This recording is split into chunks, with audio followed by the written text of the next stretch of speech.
What's going on YouTube? This is IppSec, and today we'll be doing CodePartTwo from HackTheBox, which is a nice and easy machine that starts out with a web-based IDE that lets us run Python code.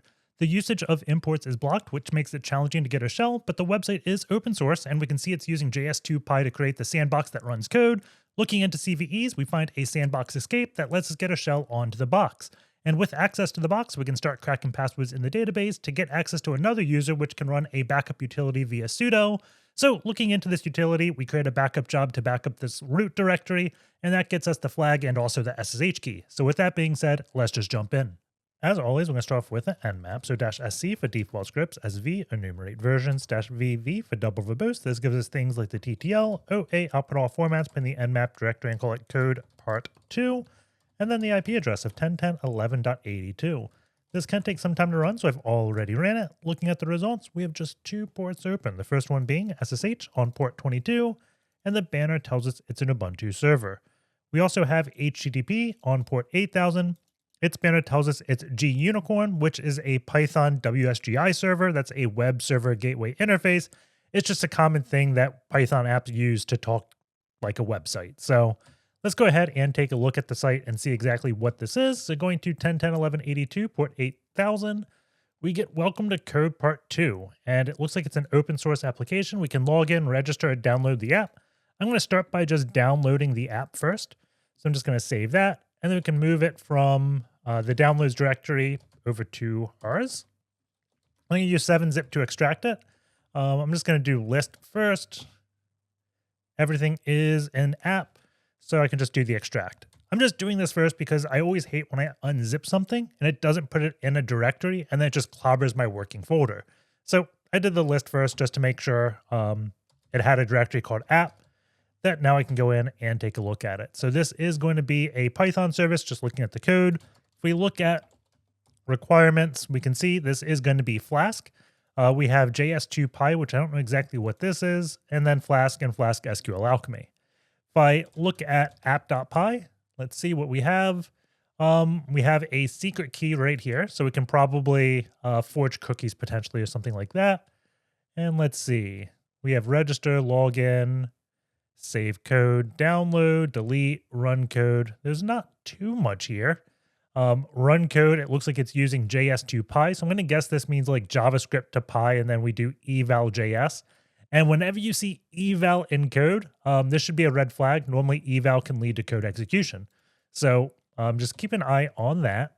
Let's see, is there anything else we can look at? If we go to instance, there is a users.db.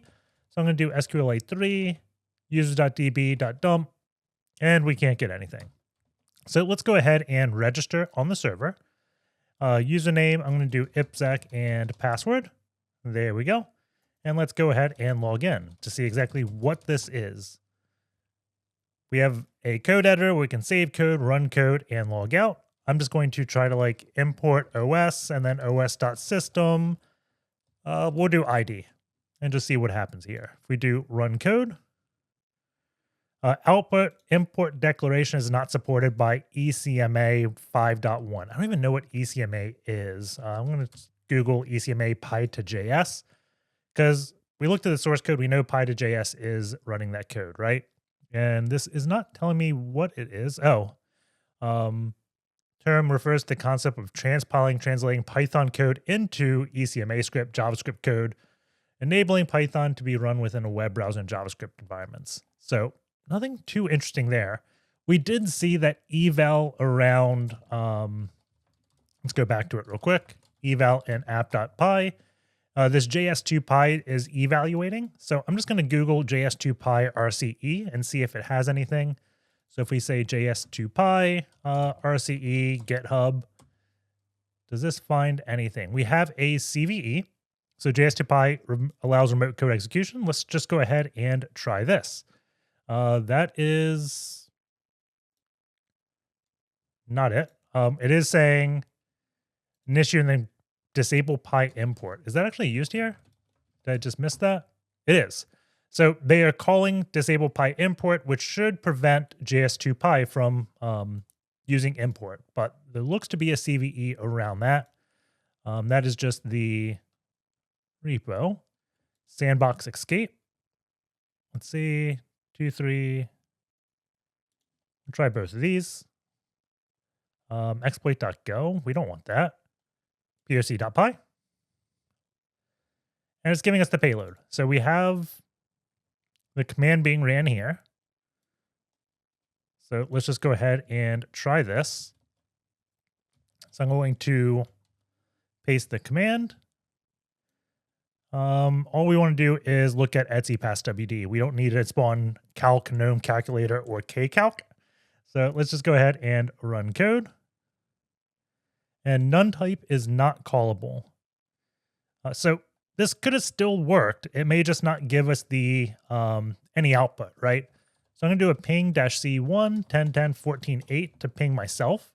Hold on real quick. Ping C1 127.0.0.1. I just want to make sure I have the syntax correctly. I always put the count when I do pings because on Linux, if you don't do that, it's just going to create like an infinite ping, right? And if you do an RCE, it works. It'll just never stop pinging you, and it can be a pain to clean this up sometimes. So I always like making sure I always have that -C1 when I do this. So let's see. What we have to do now is a TCP dump. So sudo TCP dump -i ton0 ICMP. I'm going to also do -n. This is going to disable DNS resolution. Run code. And let's see if we get one. Yes, we do have a hit. So we have code execution here, and this CVE works. I'm guessing if we ran this through a tool like Sneak or something that would look at dependencies, it would call out that this is running vulnerable code. The tools I normally show, like OpenGrep or SemGrep, things like that, probably won't, because those are looking for invalid syntax. It doesn't have a database of a bunch of vulnerable libraries. So the code here in app.py, this is good, right? We shouldn't be able to get code execution with JS2py because we have disabled py import. So it should only be able to run the Python code that is in its namespace, right? So as long as the namespace is secure, this run code should be fine.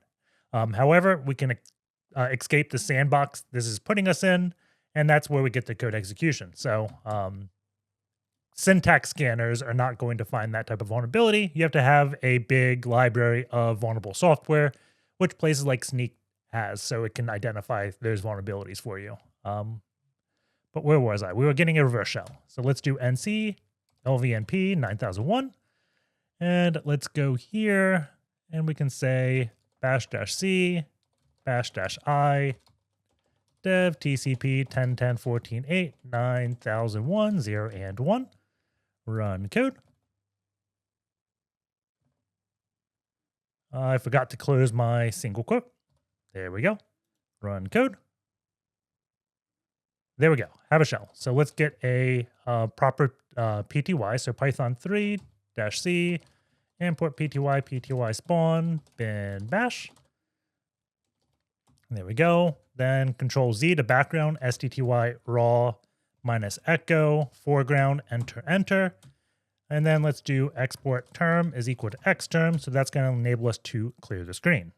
And now the first thing I always like doing once I get code execution on a web server is dump the database. So I'm going to go into instance, and we have this users.db. So I can do SQLite 3 users.db.dump. And we have a few hashes. We know this is password. If we do echo-n, hold on, I just want to make sure wc-c, that's going to be 32 characters. So this is MD5 some most likely. So I'm going to go over to CrackStation. So we can just go CrackStation, go over to Google. And the reason why I'm using CrackStation instead of just going to Hashcat is it's just raw MD5s, right? So there's no need to actually do a big like cracking thing against this, since there's no salting or anything like that to make this unique. This is often much, much quicker. So we have 649, so Marco, and the password is Sweet Angel Baby Love. So let's go ahead and see if there is a Marco user here. I'm just going to grep everything that ends in sh, because those are going to be the shells on the box. And we do have a Marco user. So let's do sh Marco at 10.10.11.82. Paste in the password. And we get logged in as Marco. Now, when I get logged in as a user, I generally run sudo -l, and we can see Marco can run this npbackup-cli. So I always like looking to see if we can read this file first. We can see it's just a Python script. So let's go v on this, and let's see, this is running npbackup. And let's see, we have a block flag, so we can't run this external backend binary. We exit, and then I don't know exactly what that's doing, but okay. So let's just go ahead and run this. So sudo run this. Let's do -h. And let's see, we can check config. So this is going to definitely be a backup file. And we can't specify this argument. So I'm going to ignore that for now to see if there's anything else we can do. It is backup, so chances are we can just like back up a file, then restore it, right? So the main thing we have to do is figure out how to initiate a backup. Full check, policy, forget, show contents of a snapshot, -s. So we have -b to run a backup, and we can do -f to force. We can also specify a config, so -c. And this could be good for us because we can probably specify a config, and there's a lot of things we can do with this, right? I was thinking like maybe the config, we can use the config to specify external backend binary and then get around the thing that's preventing us from specifying this as an argument. But first, I'm just going to do, what was it? I wanted to list snapshots, right? Recover --list. Expected one argument. ls given -s for snapshots. Cannot run without a configuration file. So we have an np backup config file. I'm just going to copy this over to temp to work with it. And I'm guessing the sudo just did not work with the backup file because when I did sudo, it changed my home directory to root, and I'm the actual config file is Marco, right? So we do this, listing snapshots of repo. So we have it snapshot of home app. What we could do is look in temp. Let's look at our backup. And we have a backup option, and the path is home app. I'm going to change this path to be root. And then we're going to say -b to backup and -f for force. So now we're running a backup of /root, and we have just backed up all the files. So now I'm going to do -s. So this should show snapshots, right? There we go. We now have root backed up. So let's see. Was it -ls root? Maybe it's the ID. Forget exactly how to view this. Let's see. Full check. List. Wonder if we do --list. That does not look to be it. I'm just going to do the -h again. Let's see. Maybe I missed the --ls. Did I do this? I could have swore. Let's try --ls. Okay, so I don't know what I did before. Maybe I only used one dash. But if we do --ls, then the snapshot ID, we can see all the files in the snapshot. And one of them is IDRSA. We could also just probably grab the root flag. Let's see where that is, right here. But I'm going to grab the SSH key for root. So let's go ahead and do -h. And let's see, check config file. I think there's like a dump. There we go. So dump a specific file to standard out. Use dump file, add snapshot ID to use a snapshot other than latest. So we don't need to use this snapshot ID because this is going to be the latest one, but I'm still going to do it because why not, right?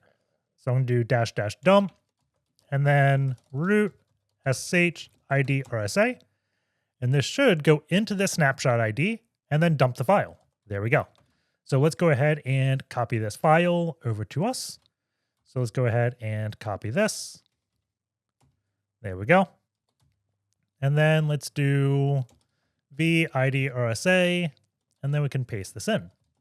And chmod 600 idrasa sh-i on this, root at 10.10.11.82. And we get logged in as root. So that is going to be how to pwn the box. Hope you guys enjoyed it. Take care, and I will see you all next time.